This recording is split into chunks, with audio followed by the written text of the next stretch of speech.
Bonjour à toutes et à tous, aujourd'hui je vous présente le Cooler Master Mastercase Pro 6 et on commence tout de suite. Commençons donc par les prises en façade de ce boîtier qui dispose de deux USB 3.0, d'un combo jack, d'un bouton power, d'un bouton reset ainsi qu'une LED d'activité du disque dur. En dessous de ces derniers vous retrouverez la grille d'aération qui servira à apporter l'air frais pour les ventilateurs en façade. Le panneau du dessus se retire très facilement juste en détachant l'aisément, on a donc accès au bay water cooling et au ventilateur.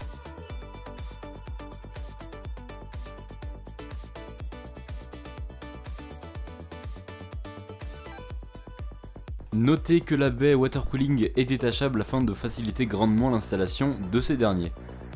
Passons maintenant à la façade du boîtier qui, comme le reste du produit, est extrêmement sobre avec simplement l'inscription Cooler Master sur cette dernière. Vous pourrez l'incliner à 45 degrés afin d'utiliser vos lecteurs de disques si vous en avez encore, et vous pourrez aussi le détacher complètement afin de nettoyer ou de le changer.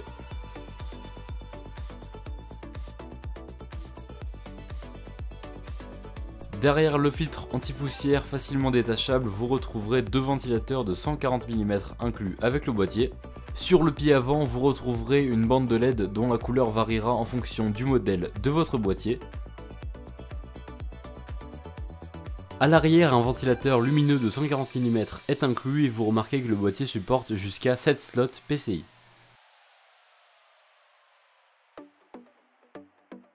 La baie vitrée se détache en deux temps afin d'éviter les chutes accidentelles pendant le démontage. La vitre en elle-même est en plexiglas et le bas de cette dernière est noir afin de cacher votre alimentation ainsi que ses câbles. Notez que les vis utilisées sur les panneaux vitrés ne sont pas détachables, ce qui permet de ne pas les perdre et ainsi de faciliter les opérations avec le boîtier. Il est possible de surélever légèrement les panneaux supérieurs et avant du PC afin de maximiser le flux d'air à l'intérieur du boîtier, mais cela peut être aussi pratique afin de customiser le boîtier en fonction de vos préférences. Pour finir avec l'extérieur du boîtier, vous aurez à l'arrière un cache qui viendra cacher les branchements de votre PC et ainsi donner une esthétique plus soignée à votre PC.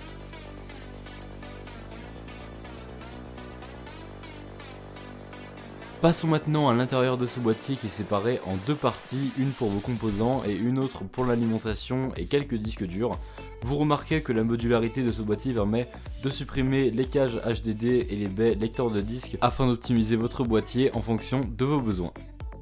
Deux cages HDD sont inclus avec le boîtier de base pour un total de 6 disques durs. Vous aurez aussi deux emplacements 5,25 pouces afin d'installer vos lecteurs de disques ouvrés au bus.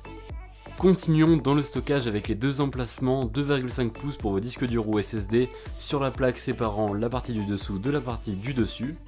Grâce à l'emplacement water cooling surélevé, vous pourrez faire passer n'importe quel refroidissement liquide dans ce boîtier, y compris les plus gros.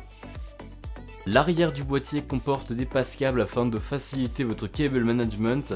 Vous disposerez aussi d'énormément de place afin de faire passer vos câbles sans avoir à forcer en refermant l'arrière du boîtier.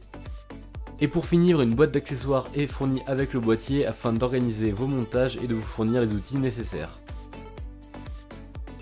C'est la fin de cette présentation du Mastercase Pro 6 de chez Cooler Master. Si vous avez des questions ou des remarques à faire sur le produit, c'est en commentaire. D'ici là, je vous dis à très bientôt, c'était Mattception.